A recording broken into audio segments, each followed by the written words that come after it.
Have you ever looked at your calendar and thought, can't wait for the weekend just so I can escape my own life? Well, let's talk about how to build a life solo that you actually enjoy waking up to. Hi, I'm Todd Turner, and I help people when they're unyoking and trying to find the life that they're one, trying to recover from, and one, they're trying to get to. And so today I just want to talk about this idea of escapism. It's a real thing. Sometimes we see it during the week, right? We're just trying to make it to the weekend.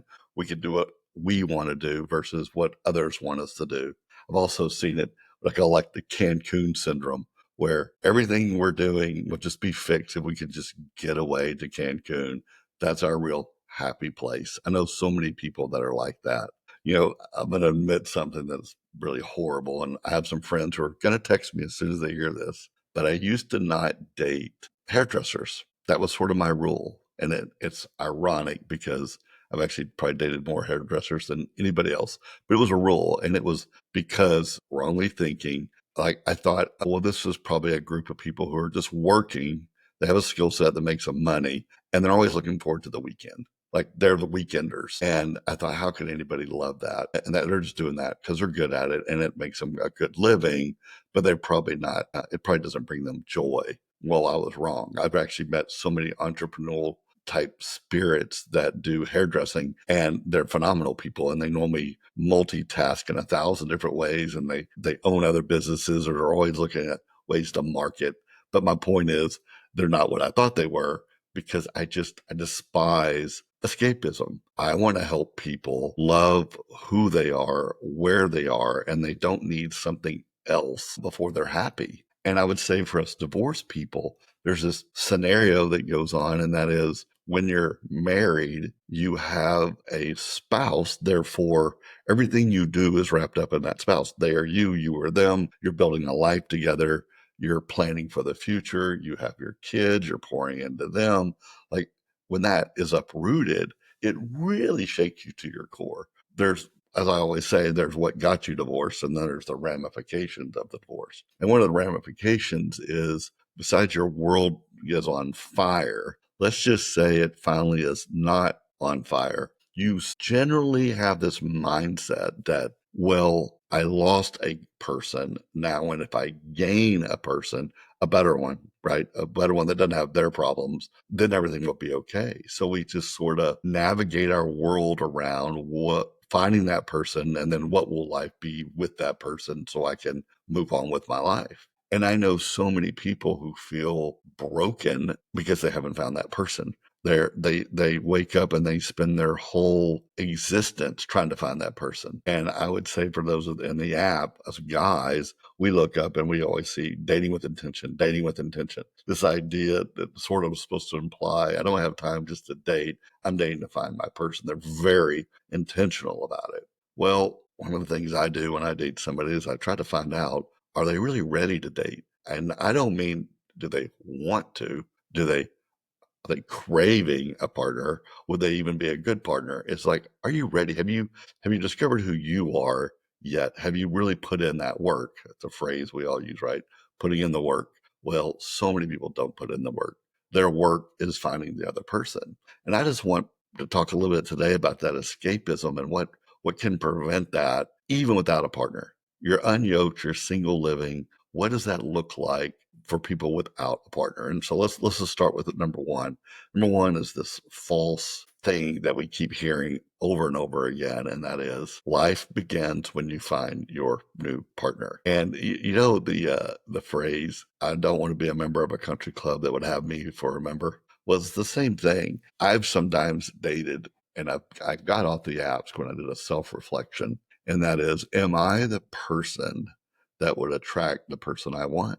Do I have my stuff together right now in such a way that somebody would be attracted to me? And that's a moving target. It's a moving target. I'm going to give you an example of why that's not as easy to answer.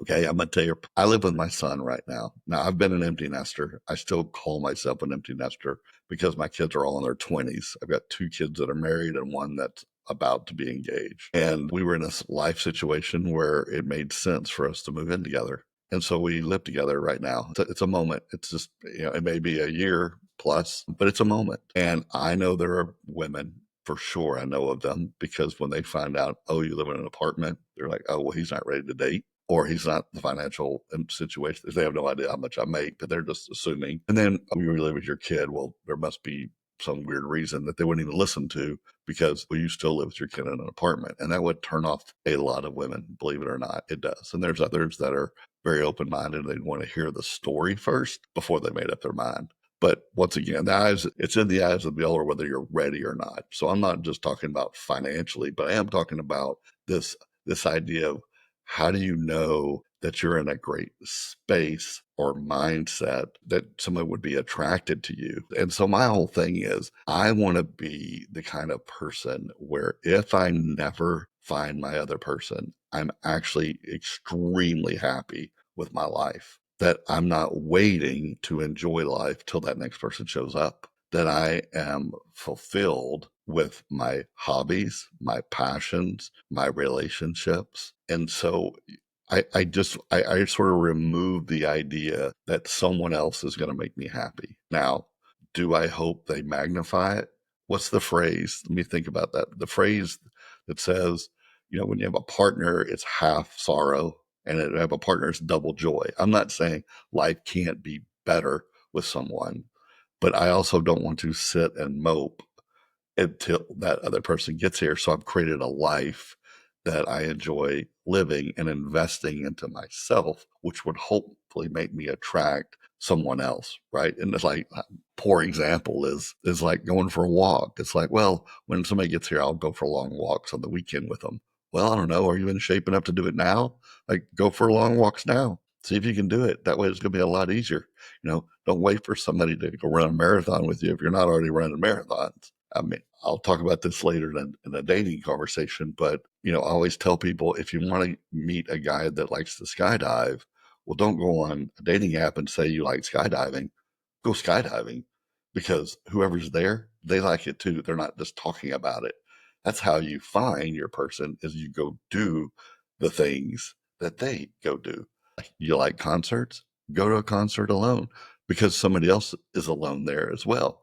Huh, look at that. Two people, same hobbies at the exact same place. What a great way to meet somebody, right? But anyway, this is not a dating thing. This is a find your thing. I also do want to say that even though I don't wait on someone to make me feel fulfilled, I do hold a spot for that special someone.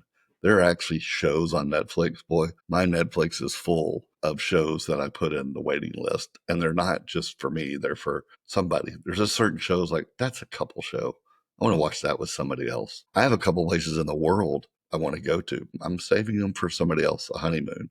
I got plenty of places I want to go that I'm going to go to before I meet somebody because I want to knock those out. They're probably not coupley places, and I can probably navigate them faster and differently alone. But I do hold a spot for someone else, and I think that's probably wise to do. I do it with movies. I do it with places. Those for okay. Number two, let's talk about building your rhythm, and that is when you're alone, you have this blessing and a curse. I tell people all the time, the blessing is I can do whatever I want and nobody tells me otherwise. The curse is I can do whatever I want and nobody tells me otherwise. Like, it's so great to have a second voice in your life and someone to challenge you and someone to bounce off of. It's so glorious. But when you're alone, the perk of that is, I right now I can hop in my car and I can go drive to whatever city I want, get a hotel, and work from that hotel in the morning. Like, and I've done that. I've done it plenty. It's wonderful to be able to do what you want when you want to do it. But also, I've learned that it needs to come with discipline. And that's when I am really teaching myself this year, is the discipline of routines, because you mix being entrepreneurial. Yeah. A person who's always thinking, always challenging, always trying, adventurous. Sometimes you lose your routine. So I have to work hard at a routine. And my routines are sort of set up not only for my success, but I also think they're sort of set up for blending later. We can talk about that on another time, of how to leave that little space for someone else. But my routines involved morning yoga, stretching. I have honestly, I'm not addicted to coffee, but I am addicted to doing coffee. I'm addicted to waking up, doing a nitro, not nitro cold brew. Boy, I wish I had nitro but I just do a morning cold brew. I put my protein in there, my collagen. I put fiber in there. And currently where I'm living now, I have a different patio than I had before. And so I'm enjoying sitting out on my patio every single morning. It's glorious. And I live in an apartment. So that means I have a workout room and it's so easy to walk to. There's zero excuses about I don't want to drive. Oh, I can't find parking or, oh, it's going to be a lot of traffic right now. No, there's no traffic. I walk down to the gym. And so I have routines of when I do what. I live in downtown Frisco, Texas, and it's a very apartment condo heavy area, but there's tons of places to walk. There's always somebody out walking their dog. Sort of feels like New York City, where not that crowded. There's always life. I mean, you can't walk without seeing somebody to say hi to somebody at all hours of the day.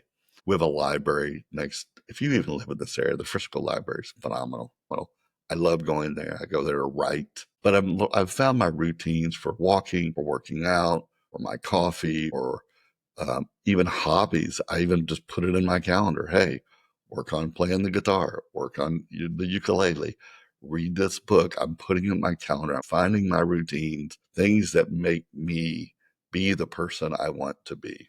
I did something the other day too. I used AI and I said, AI, here's 5 skills that I've always wanted in life. And I just am not self-disciplined enough to do it. Help me do it. So it told me, here are the steps you need to be good at that skill. And then here is a routine that you could put in your life. And then I told it to make me a calendar and I imported it into my Google Calendar. And now I'm reminded every week, hey, it's time to do this thing. Hey, it's time to do this thing.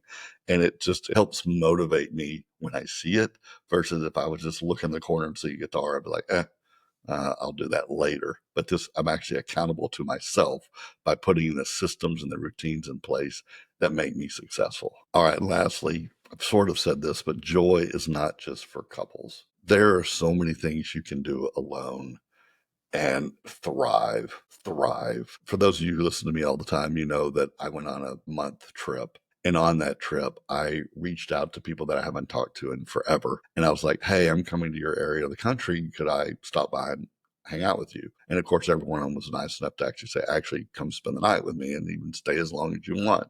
Well, when we're single, we have the opportunity to do things that couples don't normally get to do. We can make Zoom dates. We can make, FaceTime people longer. We can schedule travel. We can say, hey, you want to run with me to that concert? There's so many things that you're able to do as a single that you really should take advantage of. Because one day when you're not single, you're going to live another life that's going to be great. I'm sure. I hope we pick the right people.